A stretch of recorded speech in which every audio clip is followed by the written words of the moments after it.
बिस्मिल्लाहिर्रहमानिर्रहीम। अस्सलामुअलैकुम। एक और वीडियो के साथ आपकी खिदमत में हाजिर हैं। दोस्तों, आज की इस वीडियो में हम आपको एक ऐसी चीज़ के बारे में बताएंगे जिसका इस्तेमाल अगर आप रात को सोने से पहले करेंगे तो इंशाअल्लाह बहुत फ़ायदा होगा। लौंग हर घर के किचन में बहुत आसानी से मिल जाता है, लेकिन क्या आप जानते हैं पुराने ज़माने में इसे सिर्फ मेडिसिन के तौर पर इस्तेमाल किया जाता था।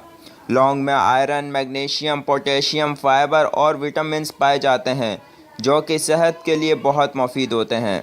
आइए जानते हैं रात को 2 लौंग खाकर सोने के फ़वाइद के बारे में। और अगर आपको हमारी वीडियोस अच्छी लगती हैं तो हमारे चैनल को सब्सक्राइब करें ताकि हमारी हर आने वाली न्यू वीडियो आपको मिलती रहे।